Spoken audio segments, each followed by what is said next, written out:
Ененің қарғышына қалған бала. Азіреті Иса пайғамбардың өлімден кейін көп жылдар өткен елі. İnsanların көбі Аллаға ибадат қылуыны ұныта башташты. Азіреті Иса айтқандай, жашауыны жашашқан жоқ. Ушындай жамааттың içinde Жүреш деген киши бар елі. Ал insandардың бұзылғанын көріп, Аллаға дағы да көп ибадат қылуыны қалады. Ошон үшін борбордан ұзағырақ жана тыныш жерде чиркөө құрдырды. İçінен шықпай, Аллаға ибадат қылуыны чешті. Жүрештің енесі бар болчу. Кейбір күндері уылына зияратқа келчі. Жүреш та бұл зияраттарында енесінің көңілін оғыртпағанға арекет қылчы. Bir күні Жүреш ибадат қылып жатқан уақытта енесі келді. Сырттан Жүреш деп қиқырды. Емелі намазды баштаған Жүреш, «О Раббим, енеме жооп берейін бе же ибадатымды улантсам бе?» деп ойланды. Ибадатты жарым қалтырып Алланың алдынан тұрып кету тура еместігін ойлап, ибадатын улантты. Енесіне жооп бербеген үшін енесі қайтып кетті. Ертесі күні енесі қайра келді. Жүреш дағы ибадат қылып жатқан болчу. Енесі мұрдағыда елі Жүреш деп қиқырды. Жүреш ибадат қылып жатқандықтан үн шықпады. «О Раббим, енеме жооп берейін бе же ибадатымды улантайын бе?» деп ойлады. Жарым ибадат менен Алланың астынан айырылу қата болғанын ойланып, ибадатын улантты. Анын ибадат қылып жатқанын билбеген енесі, «Балам маға маани бербейт» деді. Уылының бұл қылық жорығы аны қапалантты. «Аллахым, жаман аялдардың жүзін көрсетпестен, жанын алба» деп қарғыш айтты. Қарғышын чын ықлас менен қылды. Бирок, эмне болса да бұл өз уыл емес пе? Уылының жаман аялдар менен жатып жүрүүсүн каалабады. Бир гана ал аялдар менен бетме-бет келүүсүн каалады. Жүрешке ушул эле жазасынын жетишин каалады. Дуаларды кабыл кылган Алла бул аялдын да дуасын кабыл кылды. Жүрештин ибадатка көп көңүл бургандыгын тилден тилге өтүп, шаар эли аны сүйлөп жатты. Ушул сүйлөп олтурган элдин арасында сулуу, жылдыздуу бирок өзү жаман жүргөн аял да бар эле. Ал аял, «Кааласам мен аны бузалам» деди.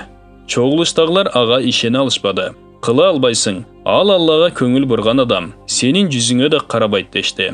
Аял, «Андай болсо кабарымды күткүлө» деп элдерден узап кетти. Дароо Жүрештин чиркөөсүнө барды.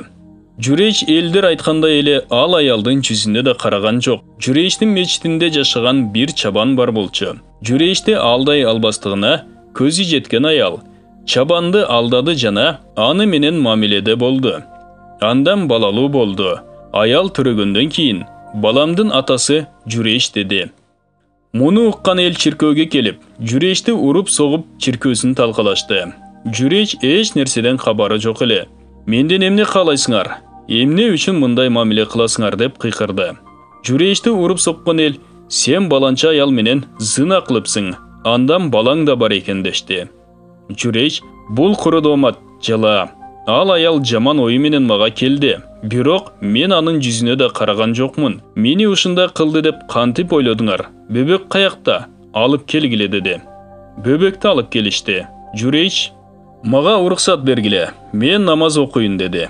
Намаз окуп бүткөндөн кийин бөбөктүн жанына келип, колу менен бөбөктүн курсагын кармады. «Эй бөбөк, айтчы, сенин атаң ким?» деди.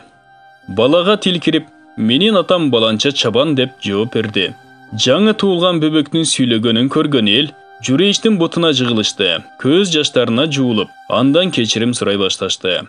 Кулаткан бул кирпич чиркөөнүн ордуна алтындан чиркөө куруп берели дешти.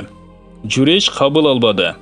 Жүреш кабыл кылбады. «Жок, мен алтында мечит каалабаймын. Мага мурункудай эле кирпичтен куруп бергиле» деди. Эл да ал каалагандай мечит куруп беришти. Жүреш ибадат кылууну улантты.